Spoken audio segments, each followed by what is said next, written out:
ਹਾਂ, ਬੰਦਾ ਨਾ ਅੱਗ ਦੇ ਨਾਲ ਘਰ ਦੇ ਵਿੱਚ ਰੋਸ਼ਨੀ ਵੀ ਕਰ ਸਕਦਾ।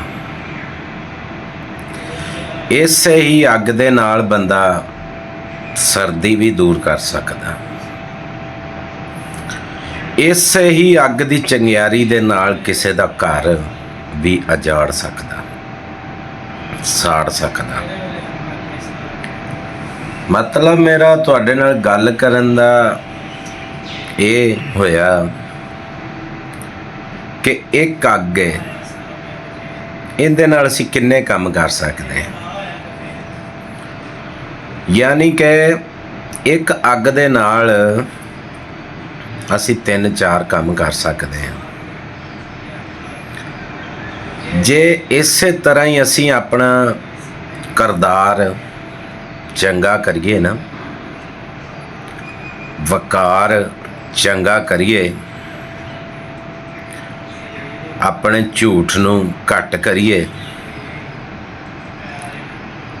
ਤੇ ਆਪਣੀਆਂ ਗੱਲਾਂ ਸੱਚੀਆਂ ਕਰੀਏ, ਤੇ ਇਸੇ ਤਰ੍ਹਾਂ ਹੀ ਬੰਦਾ ਬੜਾ ਕੁਛ ਖਰੀਦ ਸਕਦਾ ਇਸ ਜ਼ਬਾਨ ਤੇ ਵਕਾਰ ਦੇ ਨਾਲ।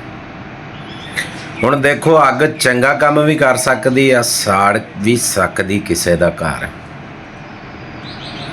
ਕਿਸੇ ਦੀ ਕੋਠੀ ਵੀ ਸਾੜ ਸਕਦੀ ਹੈ। ਉਹੋ ਹੀ ਅੱਗ ਤੁਹਾਨੂੰ ਸਰਦੀ ਤੋਂ ਵੀ ਬਚਾ ਸਕਦੀ ਆ, ਉਹੋ ਹੀ ਅੱਗ ਤੁਹਾਨੂੰ ਹਨੇਰੇ ਦੇ ਵਿੱਚ ਰੋਸ਼ਨੀ ਵੀ ਦੇ ਸਕਦੀ ਹੈ।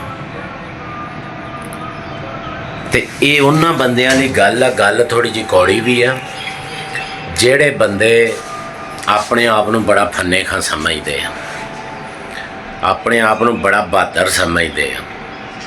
ਬਹਾਦਰੀ ਦੀ ਤਾਂ ਖੈਰ ਇੱਕ ਅਲੱਗਾ ਗੱਲ ਹੈ।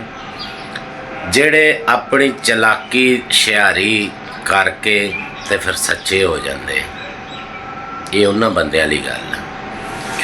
ਤੇ ਲਿਹਾਜ਼ਾ ਗੱਲ ਕਰਨ ਦਾ ਮਕਸਦ ਇਹ ਹੀ ਹੋਇਆ ਤੁਹਾਡੇ ਨਾਲ ਕਿ ਇਹਨੂੰ ਅੱਗ ਨੂੰ ਸਹੀ ਤਰੀਕੇ ਨਾਲ ਇਸਤੇਮਾਲ ਕਰੋ ਨਾ, ਤੇ ਕਿਸੇ ਗਲਤ ਰਸਤੇ 'ਤੇ ਜਾਂਦੇ ਬੰਦੇ ਨੂੰ ਤੁਸੀਂ ਸਿੱਧੇ ਰਸਤੇ ਵੀ ਰੋਸ਼ਨੀ ਦੇ ਨਾਲ ਕਰ ਸਕਦੇ ਹੋ।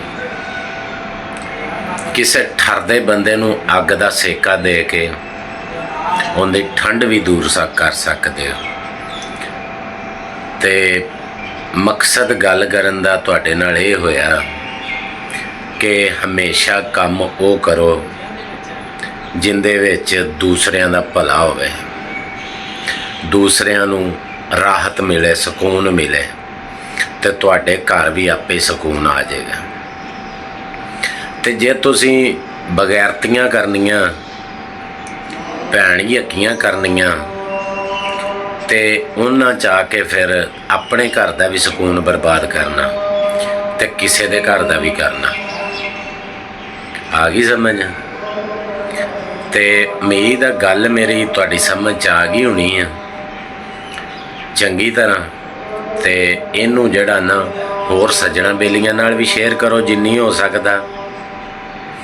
ਅੱਗ ਨੂੰ ਸਹੀ ਇਸਤੇਮਾਲ ਕਰੋ, ਲੋਕਾਂ ਦੇ ਘਰ ਨਾ ਸਾੜੋ, ਆ ਗਈ ਸਮਝ?